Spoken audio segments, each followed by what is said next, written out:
Alhamdulillahirabbil alamin wassalatu wassalamu ala asyrafil anbiya'i wal mursalin nabiyina Muhammadin wa alihi wa sahbihi wa man tabi'ahum bi ihsanin ila yaumiddin. Asyhadu an la ilaha illallah wahdahu la syarika lah wa asyhadu anna Muhammadan abduhu wa rasuluh. Allah Ta'ala fi kitabihil karim, ya ayyuhalladzina amanu taqullaha haqqa tuqatih wa la tamutunna illa wa antum muslimun. Amma ba'd. Ayyuhal ikhwah, azani Allah wa iyyakum. Alhamdulillah, kita bersyukur kepada Allah atas limpahan karunia dan nikmat yang Allah berikan kepada kita, terutama nikmat Islam dan nikmat iman, dan diberikan kepada kita nikmat-nikmat yang banyak seperti kesehatan, waktu luang, dan yang lainnya. Dan pada siang hari ini insyaallah kita akan membahas sebuah tema yang berjudul tinggalkan yang ragu. Tema ini saya ambil dari sebuah hadis Nabi Sallallahu Alaihi Wasallam yang diriwayatkan oleh At-Tirmidzi, An-Nasa'i, dan At-Tirmidzi berkata haditsun hasanun sahih. Itu dari Al-Hasan bin Ali bin Abi Thalib radhiyallahu anhu, cucu Rasulullah SAW. Ia berkata, hafidtu min Rasulillah sallallahu alaihi wasallam. Aku hafal dari Rasulullah sallallahu alaihi wasallam sabdanya, da' ma yaribuka wa ma yuribuka ila ma la yuribuk. Tinggalkan yang meragukan kamu kepada apa yang tidak membuat kamu ragu. Hadis ini hadis yang agung sekali, akal Islam azani Allah wa iyyakum. Di mana hadis ini memberikan kepada kita sebuah pemahaman bahwa agama kita bukanlah agama yang berada di atas keraguan. Dan ini juga memberikan kepada kita faedah bahwa kita di dalam beragama jangan sampai berdasarkan kepada sesuatu yang sifatnya ragu. Kenapa? Karena kebenaran itu tidak bisa ditetapkan oleh sesuatu yang sifatnya ragu. Kebenaran itu sesuatu yang sifatnya pasti sebagai sebuah kebenaran. Sementara yang meragukan, tinggalkan, kata Rasulullah. Da'ma yaribuka, tinggalkan apa-apa yang meragukanmu. Ila ma la yaribuk, kepada apa-apa yang tidak meragukanmu. Tapi sebelum kita bahas, saya mau bertanya dulu sama bapak-bapak, yang namanya ragu itu apa sih Pak? Bimbang, galau. Ragu itu sesuatu yang belum ada kepastian. Ada yang lain? Apa? Kurang yakin. Ada lagi? Antum apa? Bimbang. Coba Bapak sekalian, sebelum kita membahas tentang apa itu ragu, ketahuilah bahwa keyakinan itu berderajat dan ilmu itu pun berderajat. Saya berikan sebuah contoh. Kalau bapak-bapak melihat dari kejauhan seseorang, kemudian bapak menyangka, tapi sangkaan bapak masih lemah, kayaknya Pak Budi deh, tapi bapak masih menyangkanya dengan sangkaan yang lemah. Kemudian orang itu semakin mendekat, sudah mulai agak jelas sedikit. Bapak bingung, kayaknya Pak Budi, kayaknya bukan, masih ada keraguan di situ antara iya dan tidaknya sama. Mendekat lagi, wajahnya belum jelas, tapi dari pakaiannya, cara jalannya, dan yang lainnya, Bapak sudah merasa dugaan kuat Bapak ini Pak Budi. Iya. Setelah di depan mata, jelas benar, bukan siapa-siapa lagi. Ternyata ini Pak Budi. Nah di sini Bapak sekalian, inilah derajat-derajat ilmu. Kalau di depan mata kita orangnya sudah terlihat jelas di depan mata, ini namanya yakin. Dan dalam Al-Quran Yakin pun dibagi lagi menjadi ainul yakin, hakul yakin, disebutkan dalam surat Al-Hakumut Takatsur hatta zurtumul maqabir kalla sawfa ta'lamun thumma kalla sawfa ta'lamun kalla law ta'lamuna ilmal yaqin latarawun wa latarawunnal jahim thumma latarawunnaha 'ainal yaqin. Ya. Nah, berarti di sana ada derajat-derajat. Ketika Bapak melihat dengan mata kepala jelas di depan mata kepala, itu menjadi keyakinan. Ya. Tapi ketika orangnya masih belum jelas wajahnya, sudah ada dugaan kuat. Sudah kita menduga kuat buat dia memang si fulan, tapi belum sampai ke derajat apa? Yakin. Nah, ketika Bapak masih 50-50 antara iya dan tidak, inilah yang disebut dengan ragu. Jadi ragu itu adalah keadaan antara iya dan tidaknya itu sama-sama imbang, sama-sama kuat. Oke, Bapak tidak bisa memutuskan secara pasti apakah iya atau tidak. Kenapa? Karena dua kemungkinan ini sama-sama kuat. Ini namanya ragu, Pak. Ya.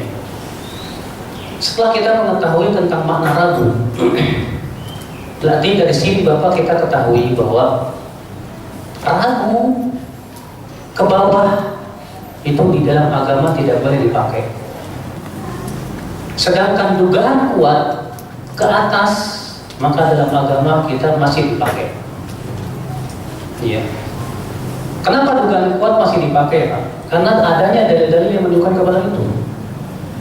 Contoh kata Imam Syafi'i di dalam kitab Ar-Risalah. Ya. Contohnya dalam Al-Quran, orang yang menuduh orang lain berzina diwajibkan dia membawakan 4 saksi yang hadir. Dan 4 saksi ini saja, 4 saksi ini tidak sampai kepada derajat yakin sebetulnya, masih sifatnya dugaan yang kuat. Sebab bisa saja 4 orang ini berdusta.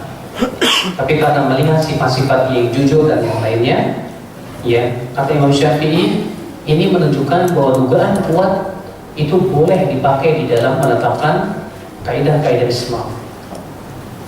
Ya. Ikhwatul Islam azani Allah wa iyyakum. Rasulullah SAW bersabda, "Da mayari buka, tinggalkan apa yang ragu untukmu, ila ma la yari buka, kepada apa yang tidak membuatmu ragu." Kita dalam berkeyakinan tidak boleh di atas keraguan. Kita dalam beribadah kepada Allah tidak boleh di atas keraguan. Kita di dalam beragama kepada Allah tidak boleh di atas keraguan, karena agama Islam bukan agama yang meragukan. Agama Islam itu agama yang pasti haknya, pasti benarnya, tidak mungkin ragu akan ya kebenarannya. Kenapa seseorang bisa meragukan? Ya, jawabnya satu, karena kurangnya ilmu.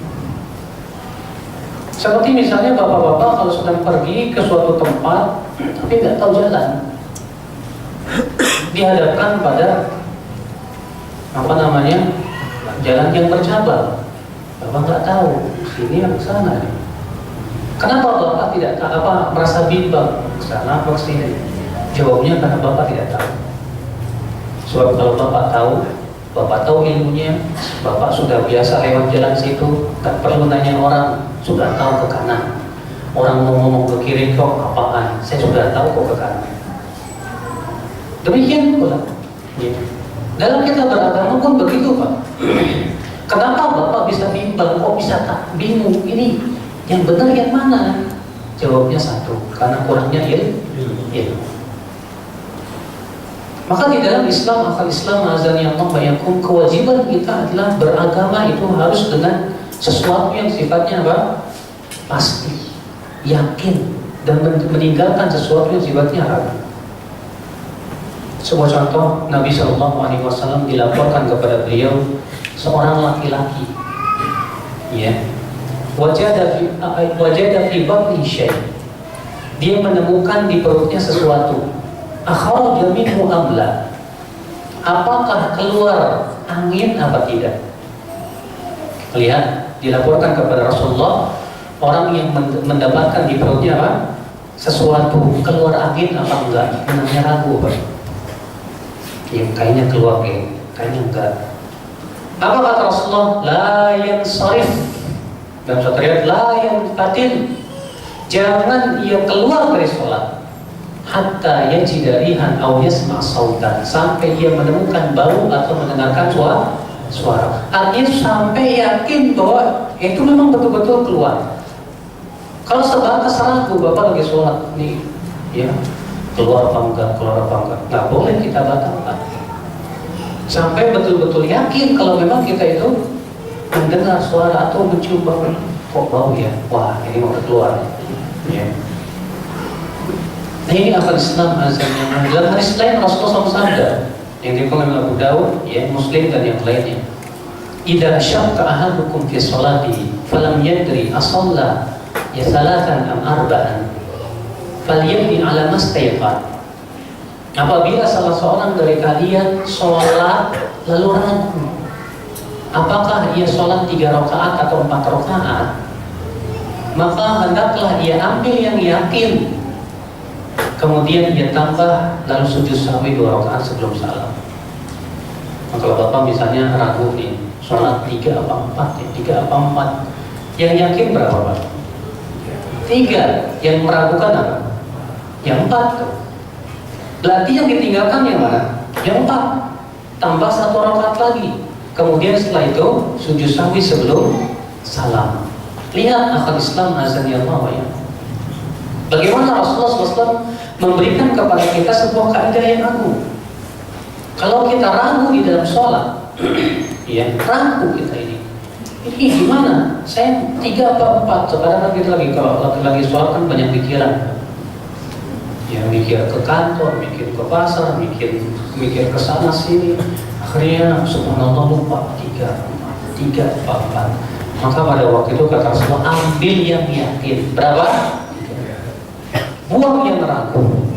Kemudian tambah 1 rakaat lagi, baru kemudian sujud sahwi sebelum salam. Iya.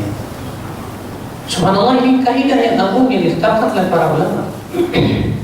Makanya kalau bapak-bapak misalnya ragu, ya, tadi saya jam 11 sudah wudu, tapi setelah itu saya ragu, saya kentut apa enggak ya? Kayaknya tadi saya kentut kayaknya enggak deh. Ragu saya. Berarti yang diragukan apa ya Pak? Wudunya apa buang anginnya? Buang anginnya. Yang yakin apa ya? Wudunya. Bapak sudah yakin jam 11 sudah wudu, tapi setelah itu Bapak merasa ragu, buang angin apa tidak, batal apa tidak. Maka di saat itu apa kita lakukan? Kata Rasulullah, dak ma yaribuka, tinggalkan yang ragu. Ila ma yaribu, kepada yang tidak ragu, yaitu yang yakin. Berarti Bapak nggak usah wudu lagi, boleh? Cukup. Orang saya sudah wudu, sudah yakin jam 11. Setelah itu saya terjadi keraguan. Berbeda ketika Bapak misalnya sudah yakin tadi jam 11 saya buang air, tapi setelah buang air saya wudu apa enggak ya tadi? Kayaknya wudu deh, kayaknya enggak. Berarti yang yakin apa ya Pak? Hah? Yang yakin buang airnya, yang ragu apa ya? Wudunya. Pada waktu itu wajib berwudu. Kenapa? Karena yang meragukan itu yang wudunya. Maka kita diperintahkan untuk meninggalkannya. Nah inilah akal Islam, ya. Di sini Rasulullah SAW memberikan kepada kita kaidah-kaidah yang agung. Bagaimana kita harus bersikap dalam ibadah kita, dalam akidah kita, di dalam muamalah kita, di dalam segala sesuatu. Ya. Baik, saya ingin membahas beberapa permasalahan. Yang pertama itu masalah-masalah yang sifatnya meragukan. Ya. Dan terkadang oleh orang dianggap sebagai sebuah keyakinan. Ketahuilah Bapak sekalian, di sana ada perkara-perkara yang sebetulnya itu bukan sebuah keyakinan, tapi keraguan, bahkan di bawah keraguan. Seperti yang pertama yang ada di masyarakat kita, keyakinan-keyakinan tahayul dan khurafat. yang sebetulnya kalau kita perhatikan tidak berdasarkan kepada dalil, tidak pula hujah yang nyata, tidak pula apa-apa, hanya sebatas apa? Dugaan-dugaan saja. Contoh misalnya keyakinan masyarakat akan adanya hari yang sial. Iya. Dan itu masih banyak, mungkin di Bekasi sudah mulai punah kali Pak. Tapi kalau di perkampungan yang namanya keyakinan hari sial itu masih kuat sekali. Angka sial itu kuat sekali, bahkan di perkotaan angka sial masih banyak Pak. Buktinya aja Bapak kalau naik hotel, lift itu tingkat 4-nya nggak ada tuh Pak. 3A, 3B, langsung 5. Ya. Biasanya itu yang bikin tuh orang Cina, kalau orang Jawa angka 12 yang enggak biasanya 13 12A, 12B, 14 13 enggak ada. Coba kita tanya ke mereka, kenapa? Keempat angka sial, sebabnya kenapa? Hujahnya apa? Ya itu keyakinan kami loh. Yang namanya keyakinan itu kan harus bisa dibuktikan. Buktinya saya kalau soal angka 4 selalu siap, Anda yang lain enggak. Ya. Di masyarakat kita, saya pernah ya di sebuah masyarakat pedalaman di daerah Bogor sana, Bojong namanya. Iya. Waktu itu lagi ngambil air di kolam, itu datang kepala kampung, maaf adik-adik, tolong jangan berburu ngambil ikan di hari Selasa ini. Karena punya keyakinan, kami punya keyakinan hari Selasa itu hari siap. Siapa yang aktivitas di hari Selasa, dia bakal siap. Kita bingung, ini keyakinan apa keraguan? Atau di bawah keraguan? Bagaimana akan dikatakan keyakinan sementara dia tidak bisa membuktikan kebenarannya? Oh buktinya, ya kami kalau melakukan di hari Selasa siap. Loh Pak, kampung sebelah bukan hari Selasa loh Pak, hari Rabu Pak. Iya. Sebelahnya lagi hari Sabtu. Loh kalau semua hari sial, oh iya mungkin tidak bisa keluar rumah. Ya. Kampung ini punya keyakinan Sabtu, yang ini Selasa, yang ini Rabu, yang ini Kamis, yang ini Jumat. Ya Allah, di rumah aja seorang sampai mati. Ya. Dan anehnya itu dianggap sebagai sebuah keyakinan. Ini keyakinan kami. Afwan Pak, yang namanya yakin itu kan harus bisa dibuktikan secara ilmiah. Hujah-hujahnya juga jelas. Itu baru namanya yakin. Loh kok sesuatu yang tidak bisa dibuktikan kok disebut keyakinan? Seringkali di masyarakat selalu berkata, ini keyakinan saya, ini keyakinan saya. Nah, di sini yang harus kita buktikan. Apakah keyakinan yang selama kita yakini selama ini bisa dibuktikan secara dalil dan hujah atau tidak? Makanya ketika orang-orang Yahudi berkata, wa qalatil yahudu wan nasara ya wa qalu la yadkhulul jannata illa man kana hudan aw nasara. Mereka berkata, tidak akan masuk surga kecuali Yahudi dan Nasrani saja. Ini klaim. Orang Yahudi punya keyakinan bahwa mereka lah yang masuk surga. Orang Nasrani punya keyakinan bahwa mereka lah yang masuk surga. Apa kata Allah? Qul hatu burhanakum in kuntum shadiqin. Katakan wahai Muhammad kepada mereka, kemarikan bukti kalian bahwa kalian bentuk surga jika kalian orang-orang yang benar. Tak bisa. Maka dari itu akhi ya, semua keyakinan-keyakinan yang dianggap keyakinan dan ternyata tidak bisa dijadikan, yang tidak bisa dibuktikan secara hujah, itu bukan keyakinan Pak. Makanya Allah selalu menyebutkan keyakinan kaum musyrikin itu dengan apa? Iyattabi'una illa dhann wa inna dhanna la yughni minal haqqi syai'a. Mereka itu sebetulnya hanyalah mengikuti dugaan-dugaan dan sangkaan-sangkaan saja, tapi dianggap sebagai sebuah keyakinan. Dan sesungguhnya dugaan atau sangkaan itu tidak bisa menegakkan kebenaran sama sekali. Iya. Inilah indahnya Islam Pak. Islam itu bisa dibuktikan. Siapa saja Anda yang punya keyakinan, keyakinan Anda harus bisa dibuktikan secara dalil dan hujah. Ya. Nah ini akal Islam fenomena ya sesuatu yang sebetulnya tidak sampai kepada derajat yakin, tapi dianggap sebagai apa? Keyakinan. Ya. Tentunya saya dan antum berusaha untuk introspeksi semua keyakinan saya selama ini bisa nggak ya dibuktikan secara ujian? Atau selama ini cuma keyakinan doang dari kecil? Ya.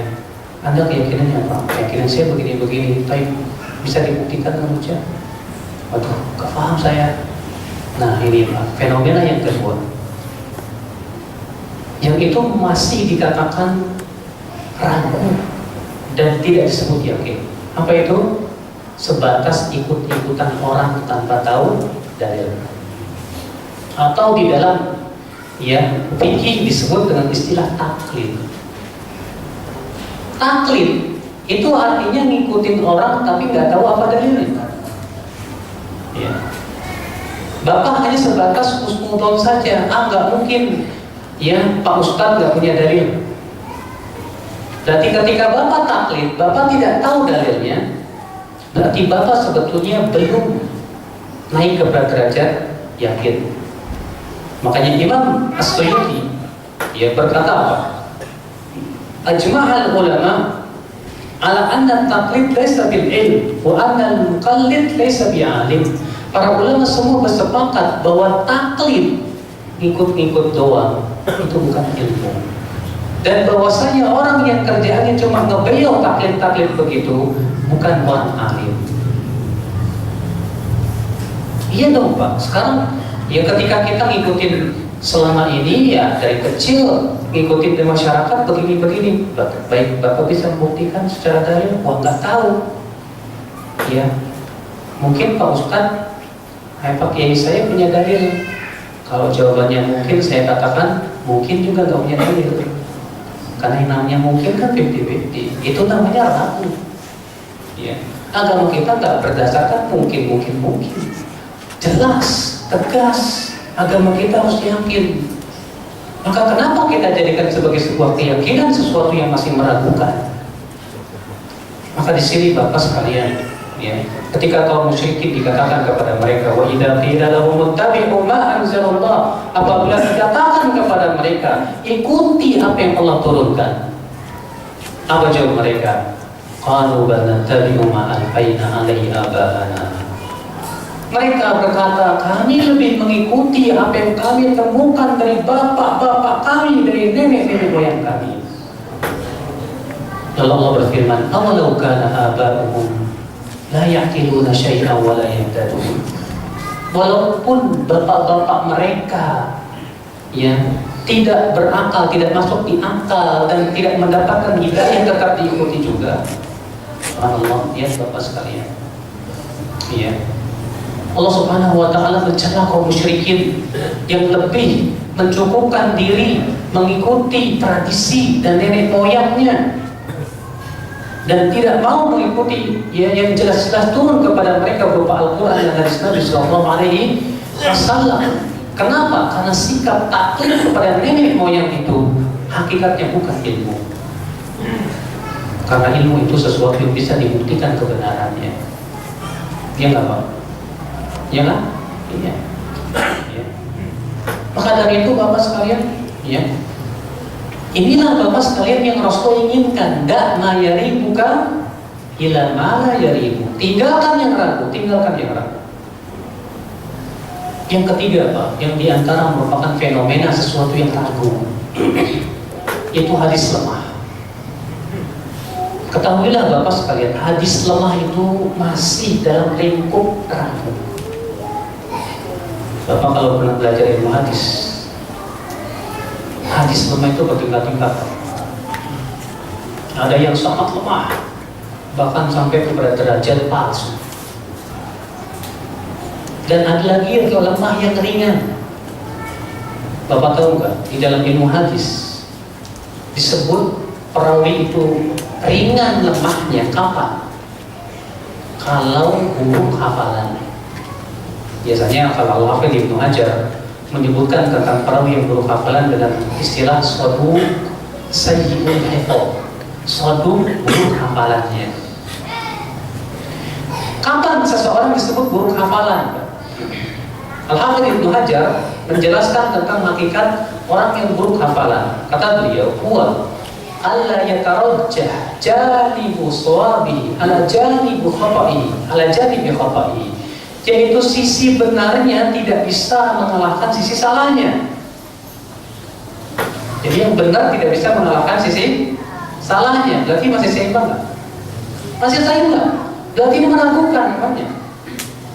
Maka dari itu hadis lemah sebetulnya masih dalam lingkup meragukan. Makanya madhab yang kuat dalam masalah hadis lemah adalah madhab Bukhari dan Muslim. Dan ini yang dibela oleh Imam Abu Bakar Ibn Arabi, ya bahwasannya hadis lemah itu tidak boleh dipakai sama sekali. Kenapa? Karena hadis lemah hanya menghasilkan keraguan. Sedangkan dalam Islam sesuatu yang meragukan harus ditinggalkan. Ya. Dan ma yaribuka ila ma la yaribu. Tinggalkan yang meragukan kepada apa yang tidak meragukan. Akhul Islam azani Allah wa iyyakum.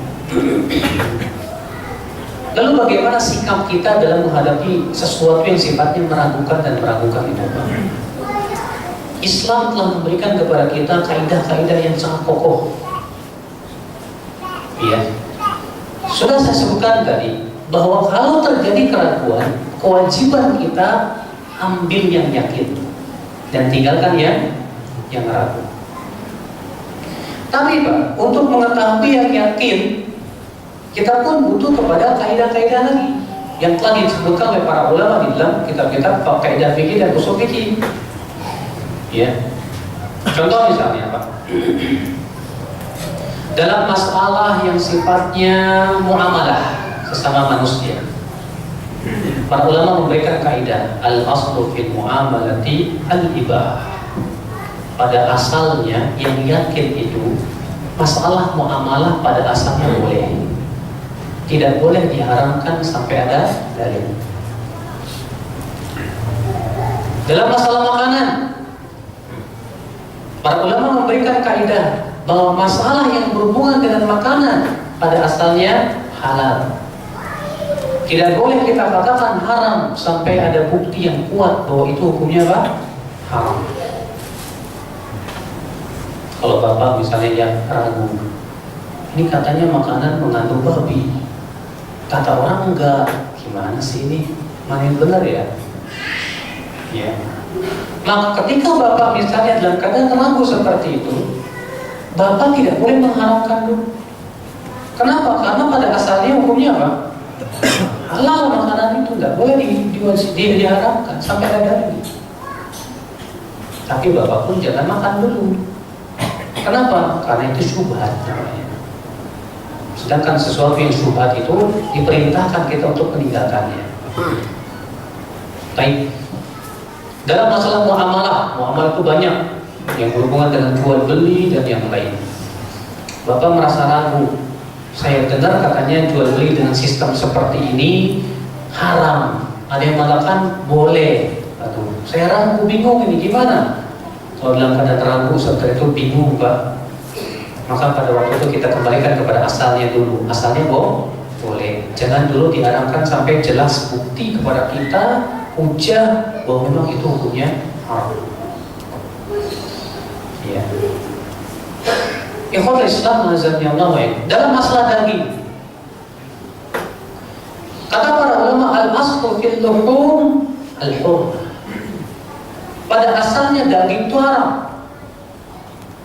Kalau bapak merasa ragu, ini daging disembelih apa enggak ya? Ya apalagi misalnya bapak tahu ini tukang ayam suka nyampurin antara yang bangkai dengan yang enggak. Kadang kan tukang ayam enggak merugi Pak. Ya ayam yang sudah mati disembelih juga.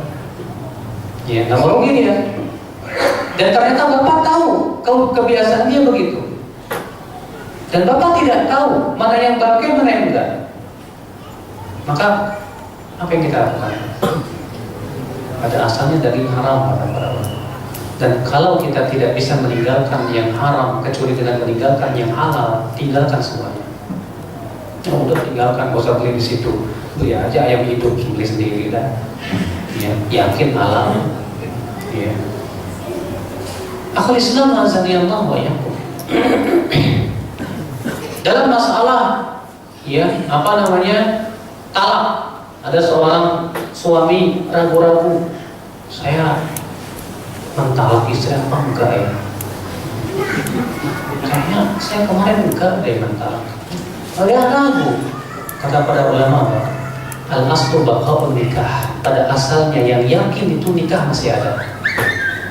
Yang diragukan di sini talaknya.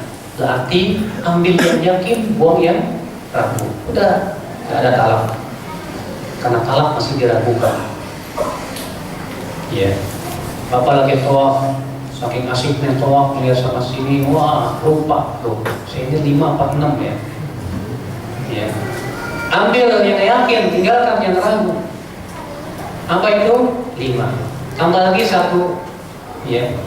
Itu namanya mengambil yang yakin, tinggalkan yang ragu. Dalam masalah ibadah, para ulama memberikan kepada kita kaidah al-aslu ya fil ibadati al-man'u. Pada asalnya ibadah itu tidak boleh dilakukan dulu sampai ada dalil yang memerintahkan. Kenapa? Karena ibadah itu beban. Karena ibadah itu hak Allah. Berarti kita tidak boleh melakukan suatu ibadah sampai ada perintah dari siapa? Pemilik syariat ini, itu Allah Subhanahu wa ta'ala. Nah, kalau misalnya kita masih ragu, ini ibadah boleh apa enggak sih? Ada yang mengatakan katanya enggak boleh, ada yang mengatakan boleh. Jangan kita lakukan dulu sampai sudah jelas kepada kita bahwasanya ini boleh, ada perintahnya dari Allah Subhanahu wa ta'ala. Segera kita lakukan. Nah, inilah Bapak sekalian. Coba kalau kita terapkan dalam kehidupan sehari-hari hadis ini, ternyata kita belum mengamalkan hadis ini. Buktinya, saya yakin di antara kita ketika sholat kita tidak bisa membuktikan hujah bahwasanya tata cara sholat saya ini berdasarkan hujah yang kuat. Ketika Bapak takbir Allahu Akbar, Pak, sejajar apa Pak? Ya, ini pokoknya angkat tangan lah. Ya. Sejajar apa Pak? Dalilnya apa? Ya, saya nggak paham ya, kata orang tua begitu suruh angkat tangan. Datang menunjukkan Bapak tidak masih berada pada derajat apa? Yakin aja enggak, ragu pun enggak sebetulnya. Iya. Karena kita tidak bisa membuktikan sama sekali. Karena sebab Bapak sekalian dalam kehidupan masalah ilmu dunia pun penting Pak, seperti itu Pak. Iya. Masalah ilmu dunia, jangan kalau masalah ilmu agama Pak. Masalah ilmu dunia saja, para ilmuwan itu saling mengkritik satu sama lainnya. Ketika Darwin muncul dan membuat sebuah teori Darwinisme bahwasanya manusia itu berasal dari kera, lalu membuat bukti-bukti ini ada fosil, ini fosil apa ini Pithecanthropus apa itu, apa lagi Homo solis apa itu nggak tahu paham kan, katanya itu. Datang lagi ilmuwan yang baru, bukti-bukti itu diteliti lagi, ternyata dicangkok semuanya, bohong.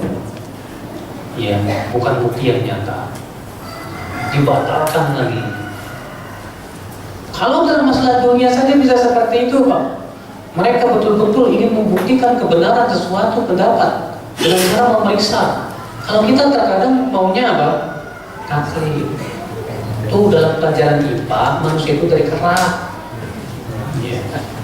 Kalau ada yang mengatakan Nabi Adam salah, yang benar itu dari kera, buktinya ada itu, ada fosil manusia setengah kera. Padahal masalahnya Anda sudah mempelajari belum itu fosil? Sudah dipelajari belum? Kita masih taklid. Ternyata para ilmuwan barat lebih maju daripada kita. Kalau kita lebih mencukupkan dengan taklid, kalau mereka enggak, diambil tuh fosil, dipelajari lagi. Iya, ternyata ketahuan bohong semua itu. Maka diungkapkan oleh mereka yang tidak setuju dengan teori Darwin bahwa semua bukti-bukti tersebut ternyata adalah cangkokan semua. Ya, tidak bisa diterima. Dibatalkan juga dengan ya, kerumitan penciptaan manusia dengan berbagai macam ini tidak mungkin ini terjadi dengan sendirinya. Karena teori Darwin batal, sudah hancur di zaman sekarang ini, Pak. Ya, tapi aneh banyak kaum muslimin masih mempertahankan teori Darwin. Kenapa? Jawabnya taklid. Karena memang orang Indonesia itu paling senang taklid, ya, ngebeo dan ngebeo. Ya. Masalah dunia itu harus begitu. Masalah agama pun penting. Setiap orang yang berpendapat begini harus kita lihat dalilnya mana. Baik, Anda mau hadisnya sahih apa enggak? Diperiksa lagi kesahihan hadisnya. Tapi hadisnya sahih, pemahaman secara ilmu usul fikih benar tidak? Mana kaidahnya? Bagaimana ininya? Ilmu terapannya? Jelas. Kalau kita sudah punya ilmunya, Pak, kenapa? Segala sesuatu bisa kita scan sendiri dan kita pahami. Oh, masya Allah. Ini alhamdulillah kuat hujahnya. Ini nggak punya hujah. Ini hadisnya palsu. Ini hadisnya lemah. Ini jelas. Begitulah dalam beragama, Pak. Makanya Rasulullah sabda, "Da ma yaribuka ila ma la yaribu." Tinggalkan yang meragukan kepada yang tidak meragukan. Seakan-akan Rasulullah SAW mengajarkan umatnya supaya cerdas. Mengajarkan umatnya juga jangan hanya sebatas mencukupkan diri dengan kata fulan, kata anu. Tidak. Kenapa? Karena kata fulan, kata anu hanya sebatas kata-kata itu bukan sebuah keyakinan namanya. Makanya dalam hadis yang diriwayatkan Bukhari dalam sahihnya, kata Rasulullah, ya, waktu itu Rasulullah setelah sholat gerhana beliau berkhutbah. Kata Rasulullah, ya, uhiya ilayya annakum tuftanuna fi kuburikum. Diwahyukan kepadaku bahwa nanti kalian akan difitnah dalam kuburan kalian. Kalian akan ditanya oleh malaikat, ya, ma hadzal rajul alladzi bu'itsa fikum? Siapa lelaki yang diutus di antara kalian itu? Adapun mukmin yang yakin berkata, ia adalah Muhammad. Ia datang kepada kami dengan membawa keterangan dan petunjuk. Kami beriman dan membenarkan Muhammad. Lalu dikatakan, ya, sesungguhnya engkau memang orang yang beriman kepada Muhammad. Adapun orang yang ragu, kata Rasulullah di situ, ya, adapun orang yang ragu, ketika ditanya siapa lelaki yang diutus itu di tengah kamu, dia berkata, la adri, aku tidak tahu. Sami'tun nas yaquluna syai'an faqultuhu. Aku dahulu cuma mendengar orang-orang mengucapkan, lalu aku pun ikut mengucapkannya. Ya, lihat, ya, orang ini tidak di atas keyakinan, hanya sebatas ikut-ikutan ngomong. Ketika ditanya oleh malaikat, bagaimana orang yang diutus di tengah kalian itu Nabi Muhammad SAW? Apa jawabnya? La adri, saya tidak tahu. Ya, inna masami'tun nas yaquluna syai'an. Aku cuma mendengar orang-orang mengucapkan sesuatu. Fakultu, aku pun ikut mengucapkannya. Ini namanya apa, Pak? Taklid. Ternyata orang yang sebatas taklid, ikut-ikutan doang, tidak bisa menjawab pertanyaan munkar dan nakir. Nah, disinilah Bapak sekalian. Iya. Pentingnya kita menuntut ilmu. Pentingnya kita menggali Al-Quran dan hadis, hujah-hujah dan dalil-dalil selama ini kita apa, sehingga kita betul-betul beragama di atas apa? Keyakinan, bukan hanya sebatas sesuatu yang meragukan. Apalagi sesuatu yang bukan keyakinan dianggap sebagai keyakinan, seperti yang sudah saya sebutkan tadi. Ya, keyakinan kami hari ini hari sial. Ayo buktikan. Ya, keyakinan saya yang namanya hari-hari itu saudaranya bayi. Tuh, bisa dibuktikan oleh ya? Kalau di adat Jawa kan hari-hari itu saudaranya bayi. Nanti dikuburin, sudah dikuburin dipelototin. Dengan keyakinan supaya saudaranya ini nggak kurang ajar sama orang tua. Kalau ditanya, kok Bapak lakukan tuh? Ini keyakinan kami. Tapi keyakinan berdasarkan apa? Hujah, dalil, apa? Ya, ini cuma keyakinan kami. Pak, yang namanya yakin itu derajat yang sudah sampai pasti bahwa itu benar dan bisa dibuktikan kebenarannya. Kalau tidak bisa dibuktikan kebenarannya, lagi itu hanya sebatas dugaan dan dugaan. Itu tidak bisa menegakkan kebenaran sama sekali. Makanya Bapak kalau baca Al-Quran, seringkali Al-Quran berkata begitu, iyattabi'una illa dhann. Mereka itu hanyalah mengikuti dugaan dan dugaan, sangkaan dan sangkaan. Maka disinilah Bapak sekalian, ya, sekali lagi kita berusaha, saya dan antum mengajak dalam beragama, kita harus berusaha untuk dengan sesuatu yang sifatnya pasti, yakin, atau setidaknya dugaan yang kuat. Ya, bukan hanya sebatas ikut-ikutan tanpa mengetahui hujah, bukan sebatas sesuatu yang sifatnya meragukan. Dan itu semua tiada lain jalan kita kecuali dengan menuntut ilmu Allah Subhanahu wa Ta'ala, dan terus mempelajari ya hadis-hadis Nabi, kitab-kitab ya, yang mempelajari tentang hadis, Al-Quran dengan tafsirnya, hadis dengan syarahnya, dan yang lainnya. Wallahu a'lam. Ya, saya kira cukup apa yang sampaikan, mudah-mudahan bermanfaat. Ada yang bertanya, silakan.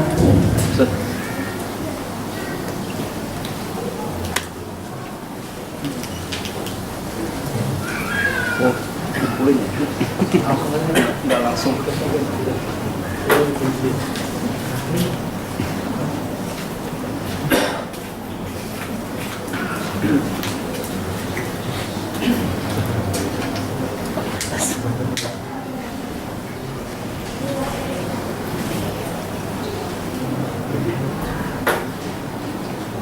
Bagaimana etika seorang muslim terhadap sunnah? Apakah sunnah itu bisa dikerjakan berpahala dan tinggalkan tidak apa-apa? Bapak, sunnah yang kita pahami dikerjakan dapat pahala, tinggalkan gak apa-apa, ini sunnah dari sisi fikih. Baiklah, sunnah itu sesuatu yang luas.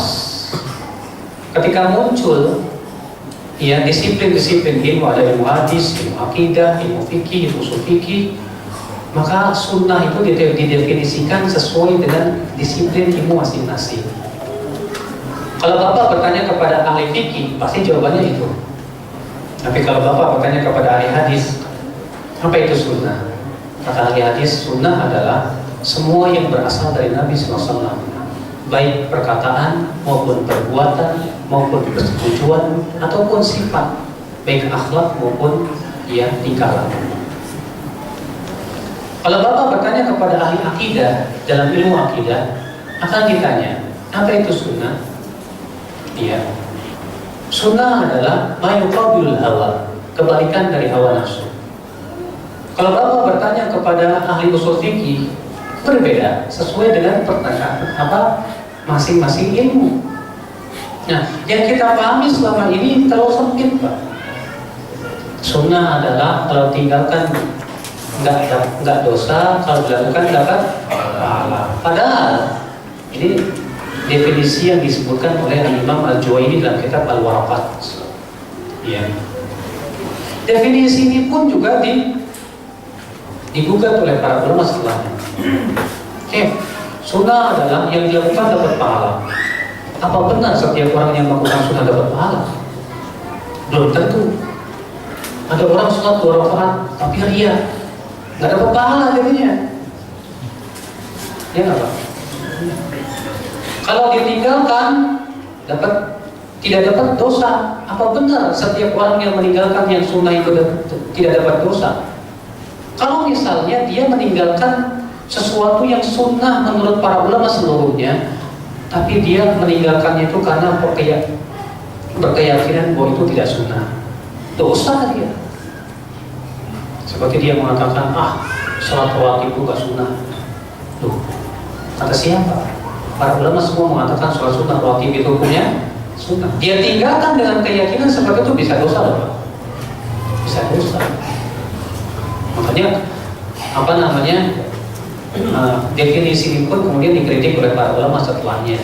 Tapi yang mudahnya buat masyarakat kita ya biasa seperti itu ya begitu. Tapi jangan dipahami sunnah dengan sempit seperti itu.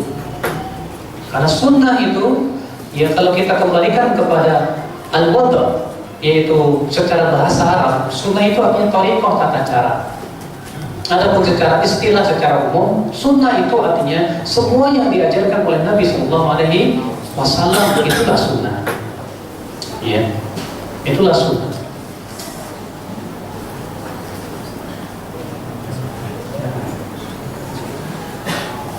Assalamualaikum warahmatullahi wabarakatuh.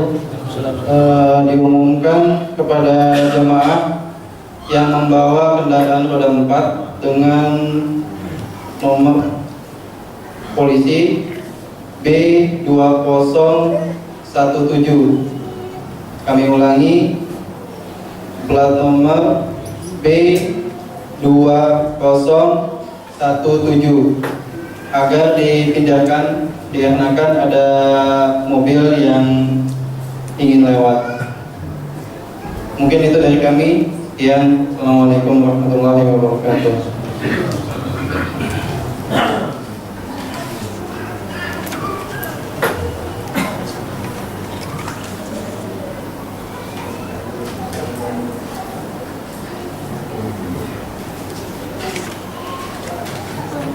Pertanyaannya kebanyakan masalah fikih.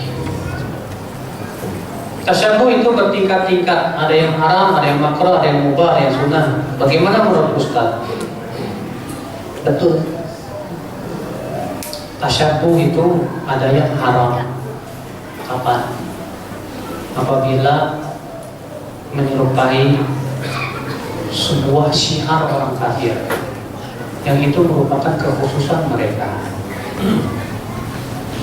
Ya, contoh misalnya kalau ya orang-orang Nasrani punya pakaian khusus mereka, kita tidak boleh pakai baju mereka. Ya, kalau orang Yahudi punya peci khusus mereka, bentuknya khusus buat mereka, kita tidak boleh pakai peci kayak mereka. Kenapa? Karena itu kekhususan mereka. Dan Rasulullah bersabda, "Man tashabbaha biqaumin fahuwa minhum." Siapa yang menyerupai suatu kaum, maka ia termasuk golongan mereka. Iya.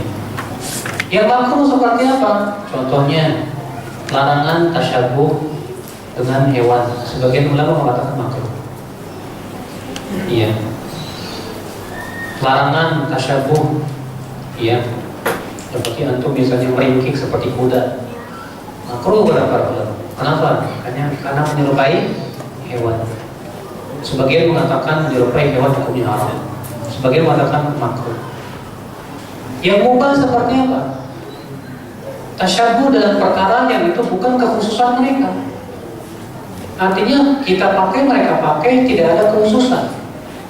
Seperti kalau orang kafir pakai jam tangan, kita pakai jam tangan, nggak masalah. Karena jam tangan bukan syiar mereka. Maka seperti ini boleh. Tasyabuh yang sunnah seperti apa? Tasyabuh dengan perkara, ya dengan orang-orang saleh. Ya. Tasyabuh yang wajib seperti apa? Itu menyerupai para hajjun Nabi Sallallahu Alaihi Wasallam dalam tata cara ibadah yang telah Rasulullah menjelaskan tata caranya. Wajib kita menyerupai yang mereka.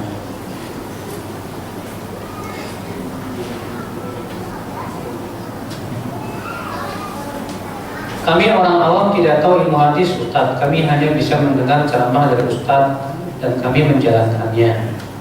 Apakah kami harus yakin dengan hanya mendengar ceramah itu? Itu namanya taklid. Tapi ketahuilah Pak, taklid oleh para ulama dibagi menjadi tiga dari sisi hukum. Yang pertama, taklid yang mubah, boleh. Yang kedua, taklid yang wajib. Dan yang ketiga, taklid yang haram. Adapun taklid yang haram, yaitu seseorang taklid kepada seseorang, kepada orang lain, setelah jelas kepada dia bahwa pendapat dia itu salah. Misalnya kita ngikutin suatu pendapat dan sampai kepada kita hujah yang sangat kuat bahwa pendapat itu salah, karena ada dalil yang lebih kuat dari Al-Quran dan hadis Nabi Sallallahu Alaihi Wasallam. Nah, kita tetap ikuti juga demi mengikuti yang kita taklidi itu. Nah, ini yang haram, sebagaimana orang-orang musyrikin yang saya sebutkan tadi ayatnya. Apabila dikatakan kepada mereka, ikuti apa yang Allah turunkan, mereka berkata, kami lebih mengikuti apa yang kami temukan dari bapak-bapak kami. Sudah jelas kepada mereka dalil, tapi tetap ngikutin nenek moyang. Maka seperti ini disebut taklid yang haram. Taklid yang wajib buat siapa? Kata para ulama, buat mereka yang awam dan tidak mengerti bagaimana berdalil dan tidak bisa mencari dalil. Maka bagi mereka kewajiban mereka taklid saja sudah. Sebab kalau mereka dibiarkan berdalil sendiri, hancur nanti. Iya. Dalam hal ini misalnya masalah hadis, Bapak menemukan hadis ini saya apa dhaif ya. Kemudian Bapak ya telepon sama Ustaz, ini hadis saya apa dhaif.